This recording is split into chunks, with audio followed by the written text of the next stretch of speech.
ቁጥር ተሰጥቶት የሚታወቅ እስካልሆነ ድረስ ፓርትነርም ሆኖ ሊዲንግ ፓርትነር ሊሆን ይችላል፣ ኢምፕሊሜንቴሽን ፓርትነር ሆኖ መተግበር አይቻልም። ስለዚህ ይሄ የመጀመሪያው ነበር እና ትልቁን ጊዜ የፈጀብን ቫሊድ ማስደረግ ነው። ሜቢስ 5 ወር ወይ ምናምን የመምልሶች ነበር። ዶክመንት ይላካል፣ አይተው እነሱ ይነግሩናል፣ ይሄን አስተካክሉ፣ ይሄን አምጡ ይሉናል፣ እንልካለን። እየተደረገ ነው ያለው። ይሄንን አደረግን። አብሮን የሚሰሩት እነዚህ የምታያቸው ፓርትነሮች ለምሳሌ ሲኖፕ ማለት ሊዲንግ ፓርትነራችን ኢዩ ፈንድራይዘር ነው። ይሄ የጀርመን አሰ ፓርትነር ኢምፕሊሜንተር ፓርትነር ኮሬት ደግሞ የሚባል በዚህ ሎካል ፓርትነር ኢንተርናሽናል ነው። እነሱ እዛ ይታወቃሉ። እኛ እንደ ኢምፕሊሜንተር ፓርትነር ሆነን ቀደም ያልኳችሁን አይዲ ካገኘን ቫሊድ ከሆነ በኋላ ወደ ተግባር ይገባል።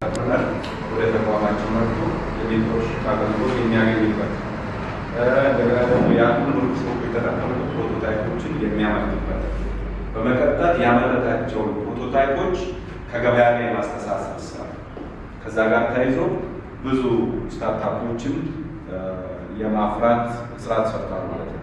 በዚህ ሂደት ውስጥ እኚህን አካላቶች የሜንቶርሺፕ ቴክኒካል ሰፖርት ብቻም ሳይሆን ፈንድን በማፈላለግ ጭምር ሲድ መኒ እንዲያገኙና በደንብ እጃቸውን እስኪያፍታቱ ከፋይናንሻል ፕሮብሌም ጋር ተያይዞ ያላቸው አይዲያ አፖርት እንዳይሆን እሱ ፍሬያማ እንዲሆንላቸው ሰፊ ስራዎች ሲሰሩ ቆይተዋል ማለት ነው። ስለዚህ ዋናው መታወቅ ያለበት ነገር ኤኒ ፕሮጀክት ወደ ተቋም ሲመጣ ለጋራ ጥቅም እንደመምጣቱ መጠን የቆይታ ጊዜውን ጨርሶ ፌዝ አውት ሲያደርግ እኛ በራሳችን ልናስቀጥል የሚገባን ጉዳዮች ምን አሉ የሚለው በደንብ በተሰነደ በተደራጀ ሊሰፉ የሚችሉ ስራዎችን ማስቀጠል ያስፈልጋል ማለት ነው።